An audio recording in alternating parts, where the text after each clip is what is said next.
siya. Okay, so titikman nga natin yung sabaw kung masarap na talaga. Hello guys. Ito, sobra pang nakakita ako ng gold kasi dito nagtanim si mami ng malunggay. Akala ko talaga guys, damo lang siya. Tapos nung chinek ko, malunggay pala talaga siya. Ayan, kasi walang malunggay dito guys sa lugar namin. So hindi ko talaga nagsisearch ako, naghahanap ako sa mga nagtitinda ng gulay, wala. So ito guys, tingnan niyo. Hala. Ayan o. Tinapon. Tinapon lang nila. So, tinaturo ni mami. Ay, it's very long time here? Uri. Ang laki pala ng puno. May baka guys. Oh. Ang laki ng puno. It's very big. Hala. Malunggay nga talaga siya. Uy. Patingin ako. Mami, balunggay. Oh no. Oh no. Dekho. Oh my God. This is more than gold. Malapit lang sa bahay namin na yan. Our house is there. Then the malunggay is there. Every day I will take it and then make it soup. Nakakatawa. Natuwa lang talaga ako guys. Mamimitas tayo ng malunggay dito sa bakuran namin. Ay, charot. Bakuran pala ng kapitbahay ito guys. So nandito yung malunggay ni Daddy G. Tingnan nyo guys, ang laki oh. This is 5 years already here. And ngayon lang talaga ngayon ko lang nakita kung hindi tinanim ni Mami doon sa may pan. Kukuhanin natin yung mga dahon kasi may nagsasabi sa akin na tikman ko daw kasi mapait. Mapait, it's bitter. So tingnan natin kung mapait yung malunggay nila guys. Lulutuin ko ngayon.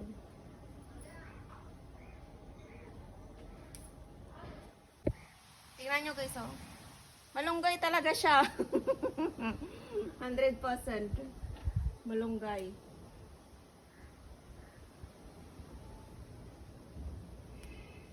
Wala siyang bunga eh. There is no fruit. Ano? Fruit in South, they are eating it. The fruit of this one. In South India na, like Kerala, Mumbai, they eating it. Guys, oh, ang dami oh.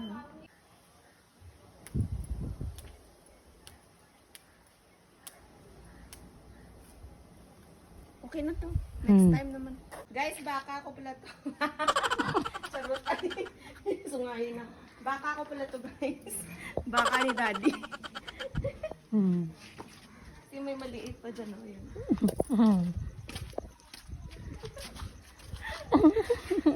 Tanggalin na natin yung leaves guys. Ganito magtanggal oh. So lulutuin ko na nga yung malunggay. Ayan oh. Na ano ko na. Nalinisan ko na siya. Wala na yung mga maliliit na stick kasi mapait yun. Tapos ito yung mga sahog ko guys. Ayan oh. So lalagyan ko lang ng onion, tomato, talong, tapos kalabasa. Tsaka may 2 sili. Wala na talaga akong options dito guys. Ito lang. Wala rin karne kasi bawal. So nagboil ako dito ng dal. So yung mix ko siya ng dal. Kunting dal lang. Kasi ubos na yung munggo ko eh. Igisa lang natin sa sibuyas sa kamatis para may lasa. Nilagay ko yung dal guys. Ayan. Tingnan natin kung anong lasa nito. Asin. Nilagay ko na yung kalabasa. Titingnan natin kung ano yung lasa guys ng malunggay. Kung mapait nga ba siya. So tinikman ko yung soup. May lasa naman siya dahil sa kamatis tsaka sibuyas. Wala ditong nor guys eh. Nag-order ako ng nor. Kaso hindi naman dumating. So, tiyaga na lang. Ayun nga. Oh. Rice. Yes, nalagay ko na yung talong. Isalagay na natin ang mahiwagang malunggay. Tingnan nyo. Ayan.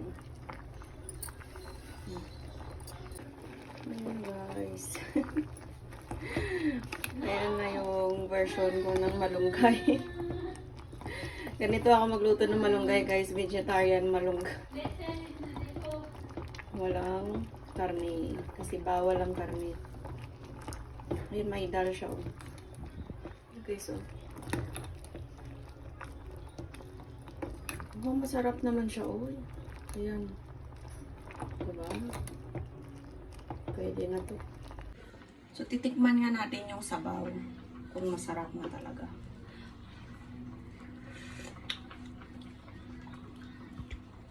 Hindi naman siya guys mapait.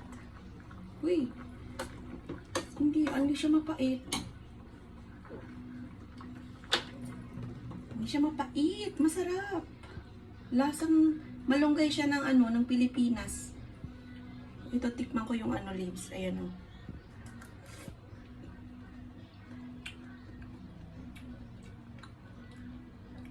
Hindi siya mapait.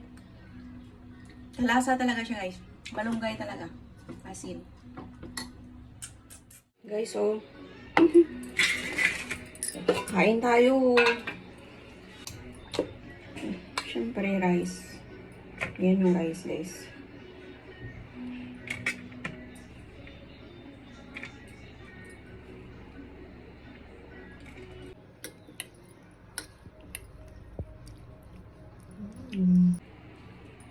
Wow.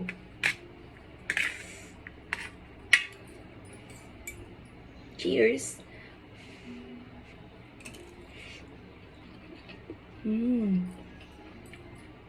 Wala, grabe.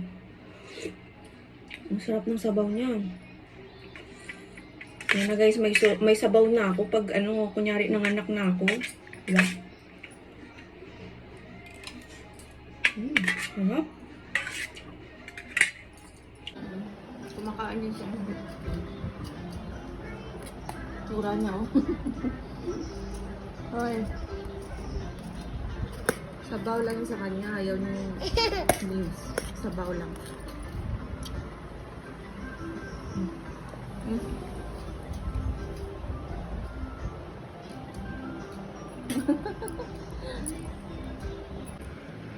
Hindi ko siya mapait.